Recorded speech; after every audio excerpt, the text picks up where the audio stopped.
In professional bass fishing, there's a-holes and egomaniacs, just like any other sport, professionally or semi-profession. I've dealt with my number of them over the years. Be right back to talk some more about this, my dismal failure, and maybe my one chance to make it as a pro. I didn't get it done. I'll be right back. I'm Dale Verts.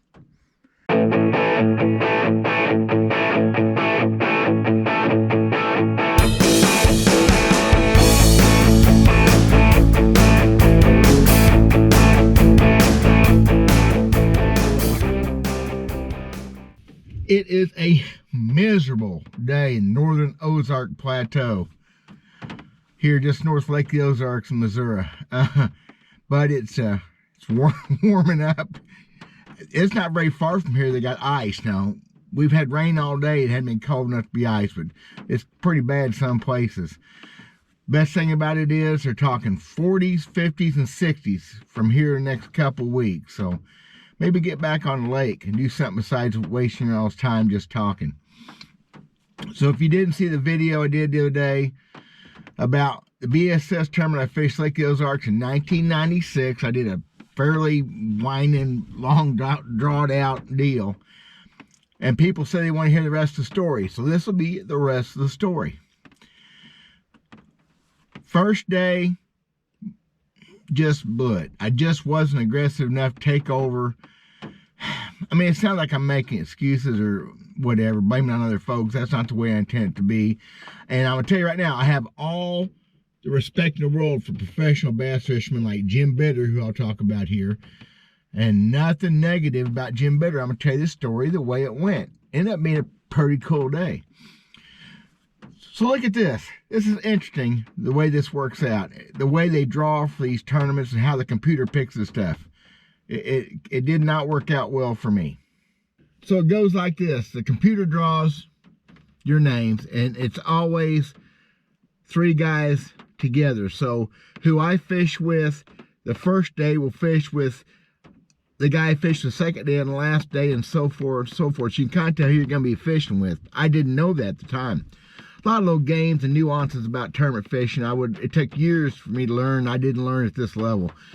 But anyway, so I pair with Jim Bitter, professional bass fisherman. Not arguable at all. One of the best fishermen ever. In that time frame, he was on his game.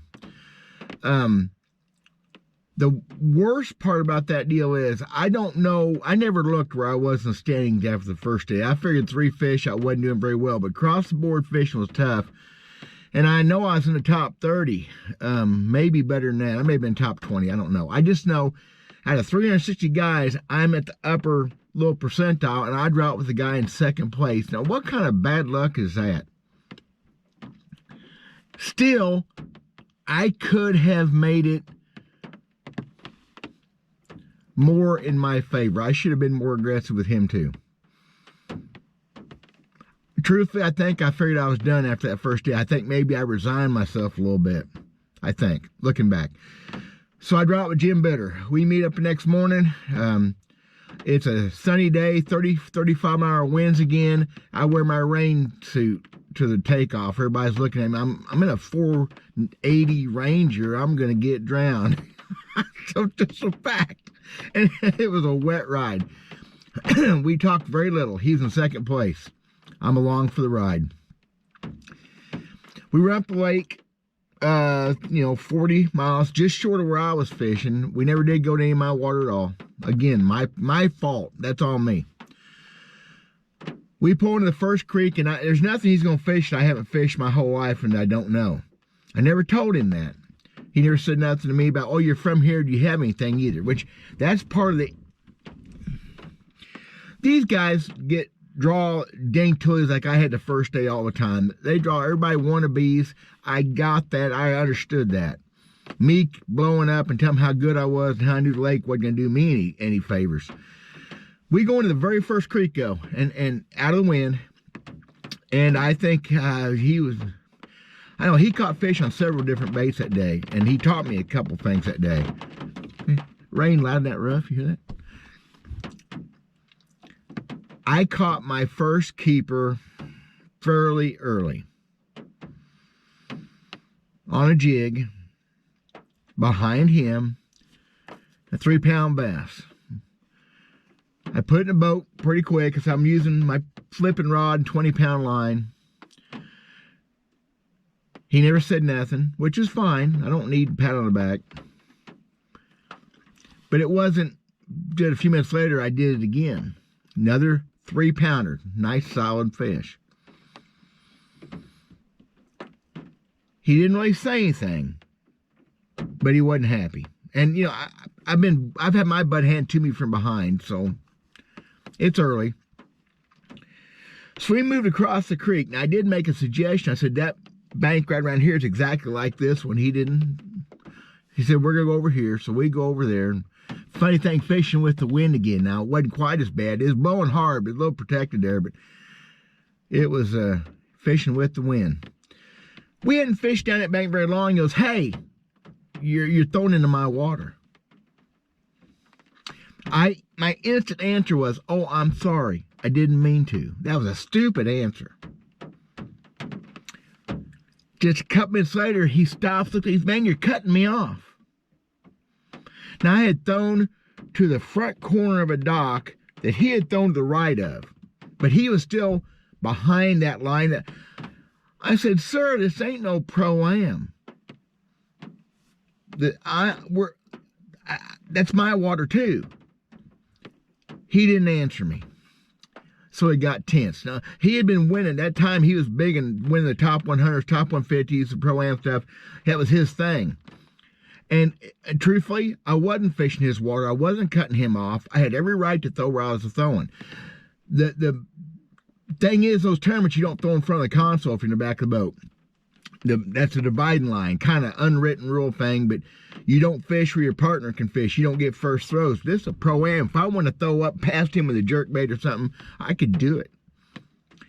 And it kind of pissed me off, guys. He was torqued. Now you got the tenseness that does not make for a good day's fishing. Okay?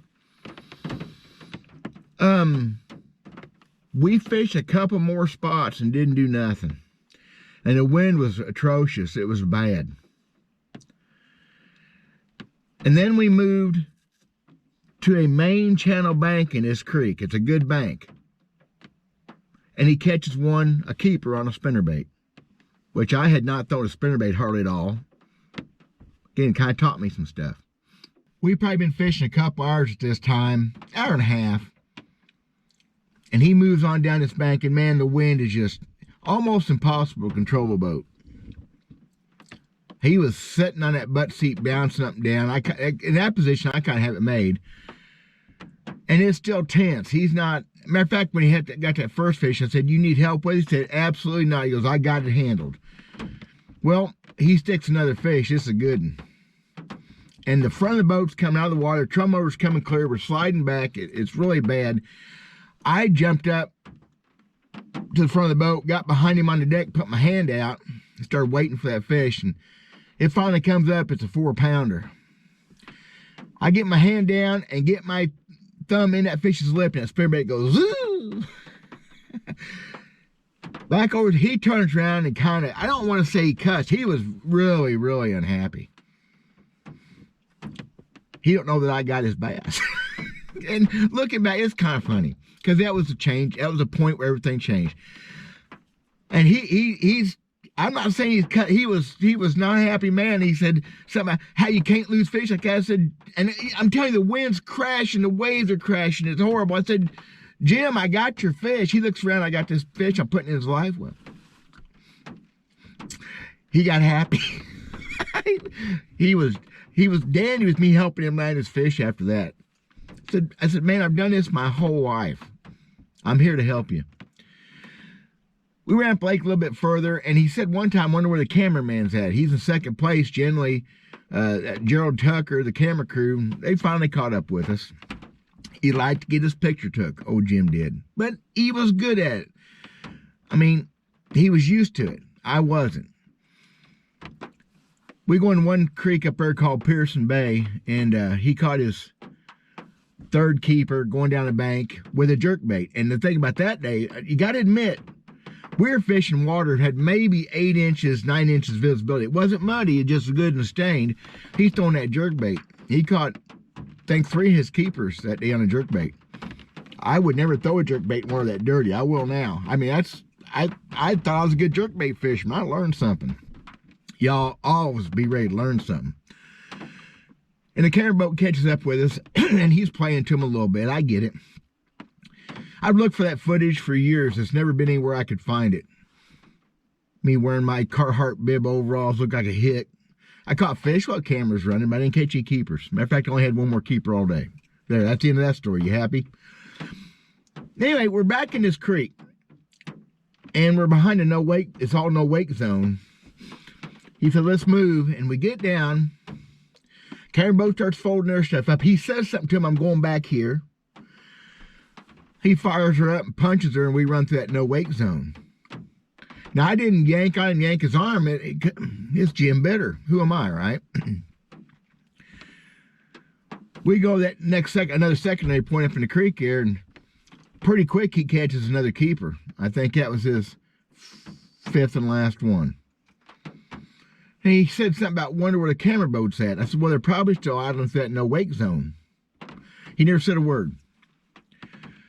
Anyway, I never took control of the boat. I should have said, I need my time. It was, seriously, it was 3.5 miles that creek where we'd caught my last 2 keepers the day before. I should have jumped up and tried to make, and there was water right there by, he was skipping. He didn't know what he was fishing. He was just running banks. He wasn't realizing the little channel swings, the little things, the transitions, he'd catch a fish.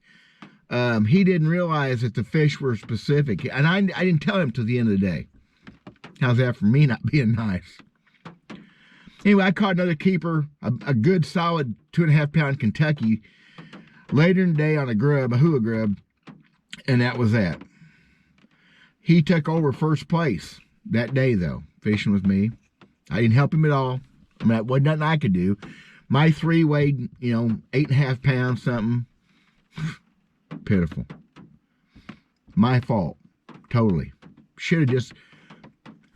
You have a half a day control of the boat and trolling motor. Where you fish and how you fish. And just because he was Jim Bitter, I shouldn't... Whatever. I think after that first day, I thought I was shot down and I kind of... Maybe I give up. I can't believe I gave up. Maybe that's what happened. It's the mental thing. We did talk quite a bit that evening at the boat. I got maps out. I showed him what he was missing. What I thought he was missing. Stuff he'd left behind, left on the table. Funny thing is, he only caught 1 keeper that last day. Busted that no-wake zone again and was disqualified that day from that catch. He still fished really high, 5th or way up high. That was the first tournament Takahiro Omori ever won, too, by the way. Beat our butts on our own fish, our pet fish. We all know that there he beat us. He beat Dion Hibden on him the last day. Dion said he couldn't believe how he was catching those fish. A lot of stories there too, and there's always stories. So there's still more stories. So Jim's in first, and somebody comes, hey, you're doing good. I said, I've weighed in 6 keepers in 2 days. He goes, you're in 24th place. That's not good, but that's not bad. Here's the deal now. Now, my 3rd day partner comes up and meets me. He's the one who told me that. He goes, you're in 24th. Yeah. He hadn't caught any fish at all. He was from North Carolina, I believe. Really cool guy. Young guy, my age, maybe a little older, but still great. Well, probably younger than me. He said, I don't care what you want to do tomorrow. We're taking your boat and going. I said, oh my God, please. Yep, whatever you want to do. He goes, I ain't catching nothing. You're in good shape. I'm going to cut her short. I'm going to tell you, I weighed 2 keepers that last day, lost. Another one jumped off and broke off what felt like a bona fide toad monster, but it could have been a drum or a catfish. Man, broke it off. Fishing big old rocks, big old jagged rock. What happened there is, it's a time and it's a mental thing I didn't stay on top of.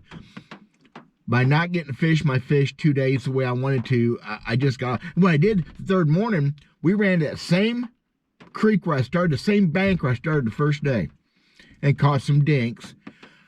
Found out that Tommy Biffle's partner the 2nd day caught 25 pounds on that very stretch. That don't mean I would have caught him, but Tommy Biffle's partner from behind him throwing the jig, do that magic. If you don't know what that means, look that one up. So on that very stretch, Tommy told me, Tommy showed me, he said, yeah, he said, I saw you in there in practice. And yeah, the things that could have happened, just a click one way or another. So many. And I didn't lose very many fish that time. I fished decent. But I started that last morning with a spinnerbait because that's what Jim was throwing, and I jerk bait. And I did throw the jig a bunch, and I caught both my keepers I weighed in that day, or two, yeah, I weighed in 2 keep on spinnerbaits. And I lost one on a spinnerbait. That's funny. That fish was a solid fish, not a big fish. Hit spinnerbait, cup foot of water. There's a rock between me and the fish. The fish hits the rock, noses over, flops, lays on top of the rock, spits my spinnerbait out. That hurts. You gotta laugh. I did very low crying back then. I earned everything that happened to me myself. I ended up winning money. I think I got $1,600 deal. I got my B.A.S.S plaque on the wall. I know guys fish B.A.S.S tournaments for years, never got their first piece of wood. I got one. So I'm 50-50 in B.A.S.S pro events. I love that piece of wood. I almost got thrown away a few years back though. I realized my wife was fixing to toss it. I kept it. I'm not big into trophies. I gave a bunch of trophies away to the Boy Scouts and stuff. That one's kind of important. That one I got trap shooting runner-up state handicap champion trap shooting trophy. I got a few others. Those are pretty cool. A lot of work went into those trophies. Funny thing was, I left that tournament that night. Now, I've been fishing 6 days. I'm tired. My wife and I drove to Stockton Lake, where I had a Pro-Am tournament that Sunday, and the next day, and I had not been on Stockton in years. I finished 4th place in that Pro-Am with a nice limit. I caught fish all day long. I had, I think, 16 pounds of fish that day, just a pound and a half out of second. Guy in first whooped us. When you're fishing good, and I was fishing good. And boy, if I could do it all over. One more thing I got to talk about. The guy the first day, the Bass Cat Pro, I forgot the most important thing. When he handed me his card, that evening, I'm walking down the aisle behind him. Everybody's looking at me, shaking hands, feeling, and everybody felt. I heard about that. On his card, the first thing it said was his name. Underneath it said B.A.S.S money winner. That right there is ego, y'all. I could have a card like that. He'd won money the year before, like the Ozarks. He was disqualified one day of that tournament, though, for fishing a gas pump dock, which is illegal. So he still won. He must have had a pretty good string or two. I never looked it up. Jim Bitter's a hell of a fisherman. There's a lot of good fishermen, pro fishing. There's a lot of a-hole egomaniac. I've had a guy comment, you draw a guy, I've never done this before, but he's playing a pro site because he's got money. You should not be a pro just because you got money. You'd have to earn your way into it. Even semi-pro stuff. And it's all changed with modern technology stuff. So there's my story. I'm done, I think. Hope y'all like it. Thanks to you guys that are watching. I'm just simple, and I'm so simple, it's just wrong. I love my fishing. I love my memories. So many of them aren't very good memories, but that's not a horrible memory either. I made some great friends. I got more stuff I can talk about in tournament fishing. I've got some Guido Hibden stories I'm going to tell y'all. I asked Dion a couple years ago if it's okay if I talked about his dad. If he had a problem with it, he said he didn't. By the way, Dion is 100% better. Still got a lot of problems. Still got diabetes. But Dion is out of the hospital, walking, talking, doing better. I'm going to try to see him next few days. God bless you guys. Talk at you soon.